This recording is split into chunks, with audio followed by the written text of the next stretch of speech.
Acontece nesse momento no Tribunal do Júri em Maringá. O julgamento de dois irmãos, um deles acusado de homicídio e ocultação de cadáver, qualificado por motivo torpe e sem chance de defesa à vítima. A vítima, uma adolescente de 16 anos, Jennifer Tavares. Ao lado do acusado de homicídio, o irmão dele, acusado também de ocultação de cadáver e fraude processual. Ao vivo, direto do Tribunal do Júri, Evandro Mandadori conta os últimos acontecimentos e se já estamos próximo da decisão do Tribunal do Júri com a notícia da condenação dos acusados. Evandro, boa noite. Oi, Nader, boa noite. Nós estamos ao vivo aqui do Tribunal de Júri de Maringá, acompanhando todos os detalhes desse julgamento que era aguardado, desse crime de repercussão que aconteceu em 2019. Fala nesse momento o promotor de justiça Edson Semensati. E daqui a pouco nós vamos trazer todos os detalhes aqui no Cidade Alerta. Imagens ao vivo para você, os detalhes do julgamento já. Evandro Mandadori conta como foram os depoimentos prestados na tarde de hoje, testemunhas, acusação, defesa. E eu já adianto para você, a defesa dos acusados desse crime bárbaro tentaram justificar que a jovem que teve o pescoço quebrado morreu devido à tentativa dele de salvar a vida da jovem. Mas como justificar os ferimentos que essa jovem tinha pelo corpo? Ele chegou a colocar objetos dentro do corpo dessa jovem. Objetos esses como garrafas de vodka. Dá para acreditar na barbárie e na crueldade desse assassino. Não é mais um simples acusado, porque hoje eu tenho certeza, vamos terminar o programa com a condenação desse assassino que merece mofar na cadeia. E a gente já vai direto para o Tribunal do Júri, onde Evandro Mandadori conta os últimos acontecimentos desse julgamento que, se Deus quiser e ele adquirir, vai terminar durante o Cidade Alerta de hoje, com a condenação dos acusados de homicídio e ocultação de cadáver da Jennifer Tavares. Evandro Mandadori, é com você, meu irmão. Boa noite. Oi, Nader, boa noite para você, a todos que acompanham a Cidade Alerta. Essas são imagens ao vivo do Tribunal do Júri do Fórum da cidade de Maringá, onde está sentado no banco dos réus Carlos Alberto Dias, de 32 anos. Ele que é acusado da morte da menina Jennifer Tavares, caso de repercussão, registrado no dia 7 de maio de 2019. Fala nesse momento na réplica o promotor de justiça Edson Semensati, que já falou a primeira vez, ouviu a fala da advogada de defesa e agora ele está na réplica para mencionar e apontar ali a perícia, toda a parte da acusação nesse exato momento, viu, Nader? E deve ser, eu acredito também, assim como você acredita que ele vai ser condenado, eu também acredito, acompanhei esse caso desde do dia em que encontraram, ou melhor, desde quando ela desapareceu, quando a família pediu informações, pediu ajuda para a imprensa, quando ela desapareceu. Acompanhei o dia também que ela foi encontrada morta, infelizmente, no conjunto Monte Sinai, conhecido como o Fim do Mundo aqui em Maringá. Acompanhei o trabalho da perícia, acompanhei a simulação que fizeram, a reconstituição do crime no motel que fica na PR-323 e posso dizer que, com a minha convicção de que ele vai sair hoje aqui condenado com mais de 25 anos de prisão. E a gente diz isso embasado no trabalho policial que foi feito e também na perícia. Deve terminar tarde hoje aqui o julgamento. Isso porque agora o promotor tem 2 horas, Ele pode ser que ele use as 2 horas, pode ser que não. Logo depois das 2 horas do promotor dessa réplica, tem 2 horas da réplica da defesa, depois tem a tréplica do promotor e também a tréplica da advogada de defesa e também depois os votos serão computados, os votos dos 7 jurados, 4 mulheres e 3 homens, e isso leva também cerca de 1h30 a 2 horas, ou seja, são pelo menos 6 horas de júri se eles usarem todo o tempo que eles têm disponível. Pode ser que não usem e isso vai encurtar, vai fazer com que a condenação condenação ou absolvição, ela ocorra antes ali das 7, 8 horas da noite. Mas a gente continua ao vivo, aqui acompanhando todos os detalhes. A fala da advogada de defesa, já eu quero mencionar aqui no nosso Cidade Alerta qual que foi a tese de defesa, porque vou te falar uma coisa, com os laudos que tem, Nader, com todo o embasamento, a investigação que foi feita, não é fácil o papel da advogada de defesa não, viu? Porque a polícia trabalhou muito bem nesse caso, a perícia também tem muitos laudos e eu já vou mencionar qual que foi a parte da defesa, da advogada de defesa, que usou a palavra agora há pouco para tentar convencer os jurados de que o réu, ele não cometeu o crime de estupro, que ele não teria estuprado a jovem e nem matado ela de forma dolosa, com a intenção, porque segundo ela houve uma overdose e ela teria se debatido e por conta disso acabou sofrendo ferimentos graves e acabou morrendo, viu, Nader? Mas já eu vou trazer os detalhes aqui da defesa, da advogada de defesa, o que ela mencionou, como ela rebateu os laudos que são muito contundentes. Eu friso mais uma vez. Tá certo, Evandro, em 1 minuto e meio eu volto com você. Deixa a imagem aí para mim por enquanto. A imagem está aí do Tribunal do Júri. Você vê nesse momento ali no centro da imagem, aquele é o juiz, que daqui a pouco vai, através da dosimetria da pena, os jurados vão responder alguns questionários em relação a cada um dos envolvidos. E nesses questionários as perguntas são feitas se cada um deles teve participação na morte, qual foi a participação na morte, se a causa da morte e daí por diante. À medida em que os votos forem sim ou não, é feita a dosimetria da pena. Nader, o que é a dosimetria da pena? É quanto de pena cada um deles vai pegar. Ou seja, 12 anos, 10 anos, 20 anos, 25 anos. Por que o juiz determina 30 anos, 28 anos e 7 meses e 22 dias? Essa é a dosimetria da pena. É dar a pena ao culpado de acordo com a sua culpabilidade. Já a gente vai ter as informações ao vivo com o Evandro Mandadori, que eu quero que ele detalhe alguns outros fatos pra gente que foram ditos na tarde de hoje que me assustaram bastante. E vamos com o Cidade Alerta, traz aqui do telão do Cidade Alerta o Evandro. 3 anos depois, estão sentados no banco dos réus os 2 acusados, um de homicídio qualificado e o outro de ocultação de cadáver. Evandro, o promotor de justiça, eu vi que não está ali na cadeira ao lado direito do juiz, significa que ele ainda continua explanando ali na sua réplica diante da possibilidade da condenação dos acusados.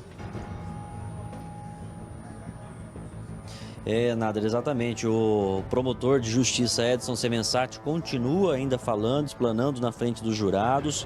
Nós não podemos mostrar ele porque aí, consequentemente, nós acabamos mostrando os jurados. Isso não é permitido, até para preservar as pessoas que estão hoje sendo jurados aqui, fazendo, né, a condenação ou a absolvição desses 2 réus, desses 2 acusados. E ele está nesse momento ressaltando, porque, lógico, a advogada de defesa tentou desqualificar a perícia, tentou questionar, deixar em dúvida alguns dados que a perícia trouxe, né? Inclusive um que seria ali do sêmen que foi encontrado no corpo da Jennifer, ela tentou desqualificar porque o perito trouxe improbabilidade e aí ela diz que não existe probabilidade, ou é ou não é.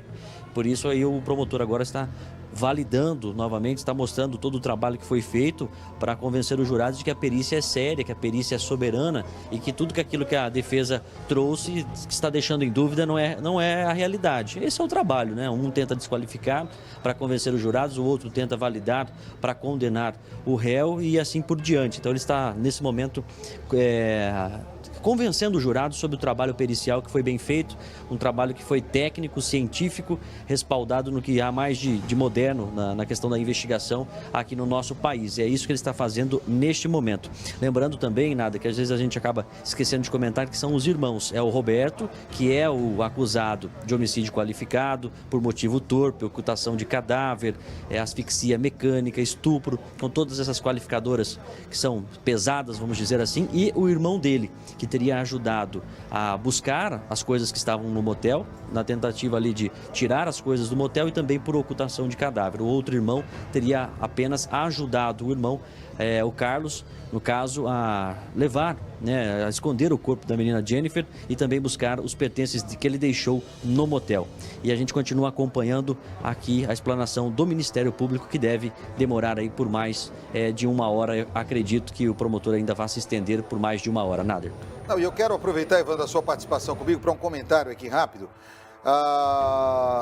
em relação há um comentário de um telespectador que me diz o seguinte: Nader, você também tem que dizer a verdade, né? Em relação a eu conheci a moça, querendo justificar a índole ou não da moça, e botou de outros casos também.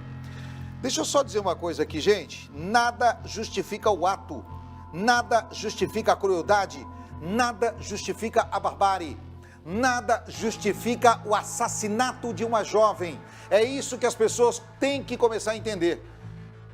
Tem uma família que chora, uma mãe e um avô desesperados, sentado ali, ó. Onde você está vendo essas cabecinhas ali? Uma daquelas pessoas ali é a mãe, que chora a morte da filha, precoce, 16 anos, e que ela nunca mais vai poder abraçar, dizer que ama no dia do aniversário, sentar à mesa para um almoço ou jantar, ou ter o feliz dia de Natal em um abraço caloroso todos os anos. Então, quando você me manda uma mensagem, e por isso eu provo que eu leio todas as mensagens, me dizendo e me cobrando, dizendo: Nader, mas você tem que ver se a pessoa andava, quem anda com gente ruim espera isso. Não, temos que parar com isso. O que aconteceu com essa jovem foi uma barbárie, uma crueldade. Ele esganou essa jovem com as próprias mãos, quebrando o pescoço dela. Depois disso, ele a abusou sexualmente e ainda introduziu objetos no corpo dela. Aí você quer me justificar qualquer ato praticado por... Nada do que ela fez antes me interessa. Você tem que entender isso. A partir do momento em que você tira a vida de outra pessoa, você perde toda a razão, independente do que quer que seja. E agora não venha falar, porque morto não fala. Ah, Nader, porque teve aquele outro caso da outra mulher lá e bababá que virou lei.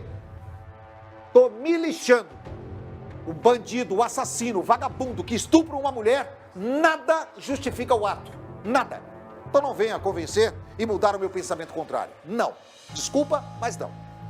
Isso aí é um monstro que vai viver às nossas custas, pelo menos, eu acredito, pelos próximos 25 anos, comendo e bebendo do dinheiro pago por nós, que poderia ser investido na educação dos seus filhos.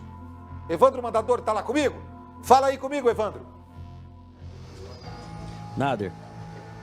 Ô Nader, você pontuou uma coisa interessantíssima, porque aí se nós começarmos a falar de mérito, nós vamos ter que falar que a mulher que anda com os shorts mais curtos foi vítima porque ela andou com os shorts curtos? Ué, aí nós vamos começar a julgar esse mérito. Agora não é culpa mais do estuprador, é culpa dela? Vamos colocar a culpa na vítima? Foi muito bem pontuado por você.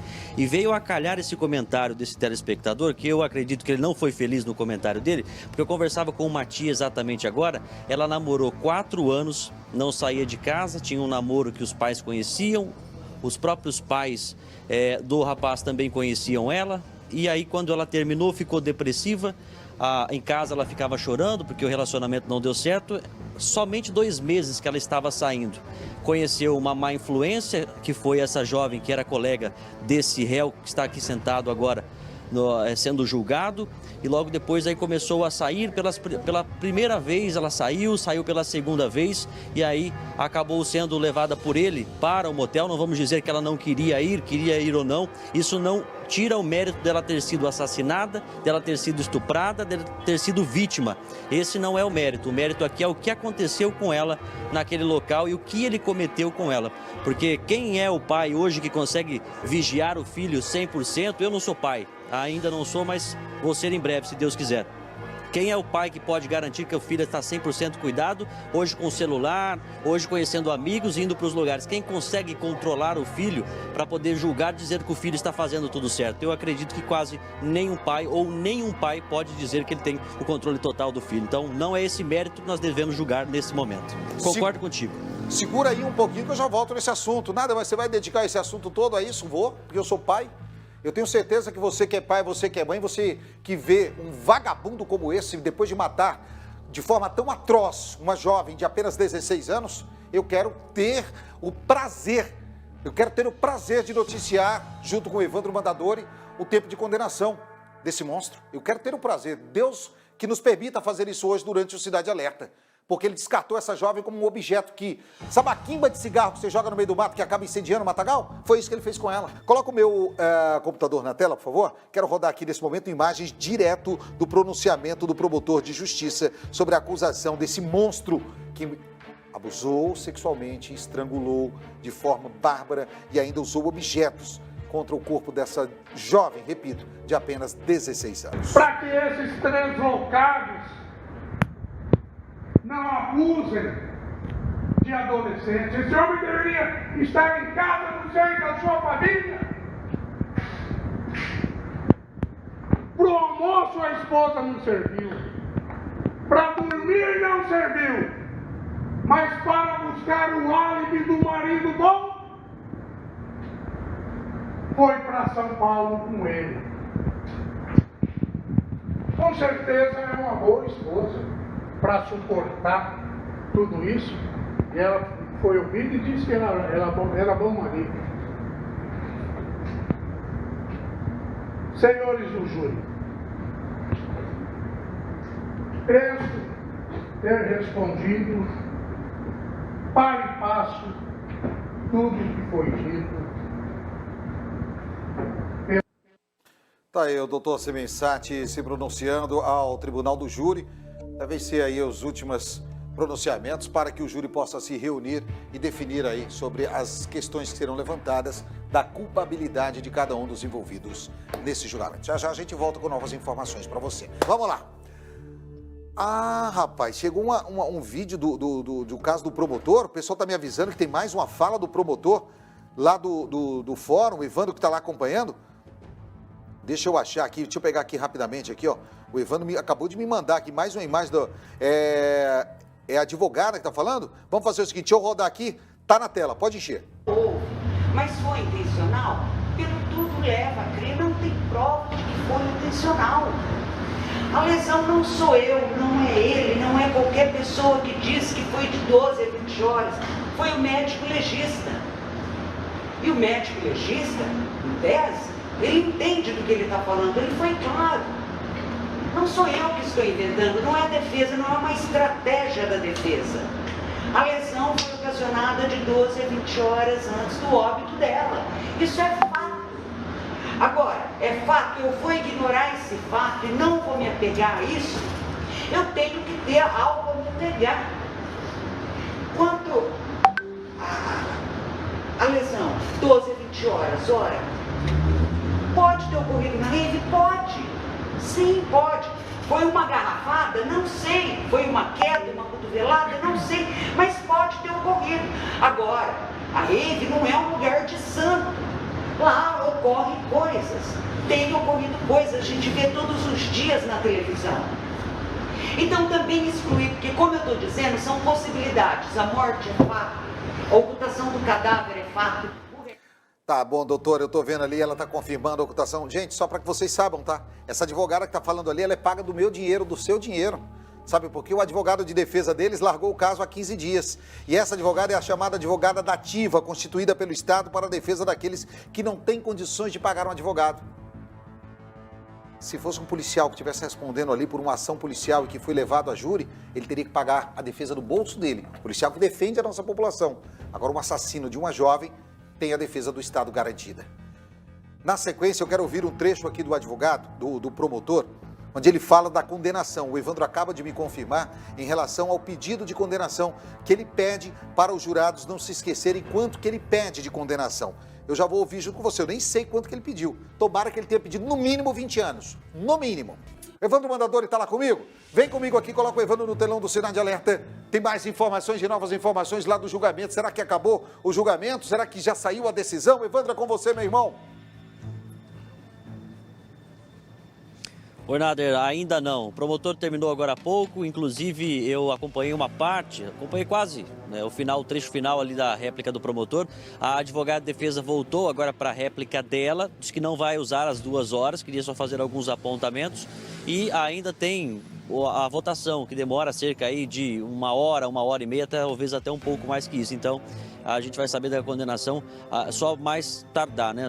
Mais tarde do que o horário aqui do nosso Cidade Alerta. Porém, eu gravei também uma parte da fala da advogada, questionando alguns laudos periciais, questionando também que nesse tempo, porque antes de chamar a fala da advogada, só contextualizar rapidamente um trecho da defesa. Nós falamos bastante do promotor e a gente precisa falar também da estratégia usada pela defesa. O que é que acontece? O Carlos, ele teria encontrado com a Jennifer e deixado ela ela em uma festa rave que acontecia aqui na cidade de Maringá. Logo depois ele alega que foi embora, esse trecho a polícia apurou que é verdadeiro, e logo depois ele volta para a festa rave e busca elas, ou seja, ele deixou ela com a amiga, foi embora, voltou, buscou ela juntamente com a amiga e logo depois eles ainda se encontraram numa casa da amiga, depois que eles foram para o motel.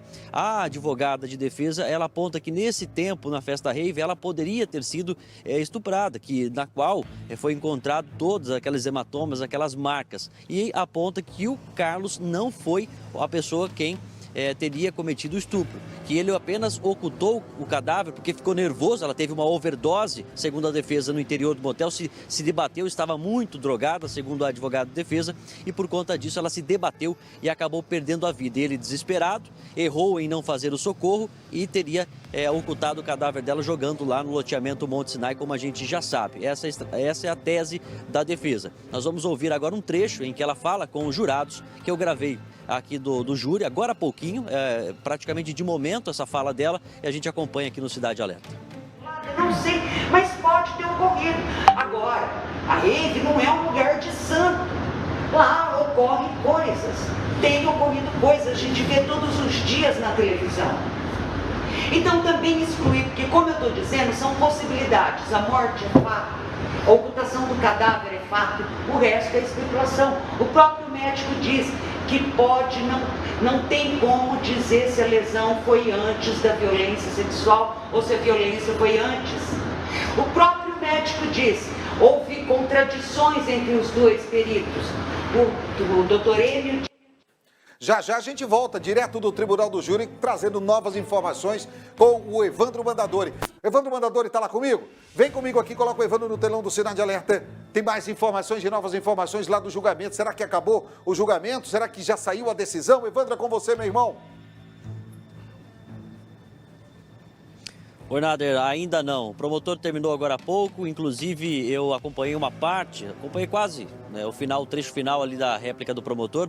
A advogada de defesa voltou agora para a réplica dela, disse que não vai usar as 2 horas, queria só fazer alguns apontamentos e ainda tem a votação, que demora cerca aí de 1 hora, 1h30, talvez até um pouco mais que isso. Então, a gente vai saber da condenação só mais tardar, mais tarde do que o horário aqui do nosso Cidade Alerta. Porém, eu gravei também uma parte da fala da advogada, questionando alguns laudos periciais, questionando também que nesse tempo, porque antes de chamar a fala da advogada, só contextualizar rapidamente um trecho da defesa. Nós falamos bastante do promotor e a gente precisa falar também da estratégia usada pela defesa. O que acontece? O Carlos, ele teria encontrado com a Jennifer e deixado ela em uma festa rave que acontecia aqui na cidade de Maringá. Logo depois ele alega que foi embora, esse trecho a polícia apurou que é verdadeiro, e logo depois ele volta para a festa rave e busca elas, ou seja, ele deixou ela com a amiga, foi embora, voltou, buscou ela juntamente com a amiga e logo depois eles ainda se encontraram numa casa da amiga, depois que eles foram para o motel. A advogada de defesa, ela aponta que nesse tempo, na festa rave, ela poderia ter sido estuprada, na qual foi encontrado todos aqueles hematomas, aquelas marcas, e aponta que o Carlos não foi a pessoa quem teria cometido o estupro, que ele apenas ocultou o cadáver porque ficou nervoso, ela teve uma overdose, segundo a defesa, no interior do motel, se debateu, estava muito drogada, segundo a advogada de defesa, e por conta disso ela se debateu e acabou perdendo a vida. Ele, desesperado, errou em não fazer o socorro e teria ocultado o cadáver dela jogando lá no loteamento Monte Sinai, como a gente já sabe. Essa é a tese da defesa. Nós vamos ouvir agora um trecho em que ela fala com os jurados, que eu gravei aqui do júri, agora há pouquinho, praticamente de momento essa fala dela, e a gente acompanha aqui no Cidade Alerta. Não sei, mas pode ter ocorrido. Agora, a rave não é um lugar de santo. Lá ocorrem coisas, tem ocorrido coisas, a gente vê todos os dias na televisão. Então também excluir, porque como eu estou dizendo, são possibilidades. A morte é fato, a ocultação do cadáver é fato, o resto é especulação. O próprio médico diz que não tem como dizer se a lesão foi antes da violência sexual ou se a violência foi antes. O próprio médico diz, houve contradições entre os dois peritos. O doutor Enio... Já já a gente volta direto do Tribunal do Júri, trazendo novas informações com o Evandro Mandador. Volta lá com o Evandro Mandador. Evandro, você falava sobre a questão da advogada e o promotor já falou também sobre a questão do pedido de condenação para ele, tem que ser no mínimo 20 anos, é isso? Pedido no mínimo 20 anos, o promotor pediu aos jurados, inclusive o último vídeo, a fala dele emocionou muito a família, em homenagem à memória da Jennifer, que ele acredita, né, que é uma menina inocente, que foi induzida pelo acusado, e por isso nós vamos ouvir mais um trechinho da parte em que ele finaliza a réplica dele. Nader. Porque aquele Jesus 33 que você trazia estampado em cima do seu coração. Porque o Altíssimo já te pegou nos braços e já decretou, Jennifer, que ninguém nunca mais vai machucar você outra vez. Muito obrigado. De forma muito contundente, muito expressiva, o promotor de justiça pedindo a condenação dos acusados. Divide tela comigo com o Evandro Mandador e para a gente se despedir nesse momento, tem 1 minuto só de programa. Evandro, amanhã então a gente traz todos os detalhes aqui no Balanço Geral, infelizmente, sobre o resultado do júri, né? Pois é, fica para amanhã, Nader, né? Vai demorar um pouquinho mais, mas amanhã nós trazemos todos os detalhes e eu arrisco aqui 25 anos. Tá certo, tá bem, Evandro. Eu arrisco aí 27 anos e 8 meses de condenação para o responsável pela morte da Jennifer.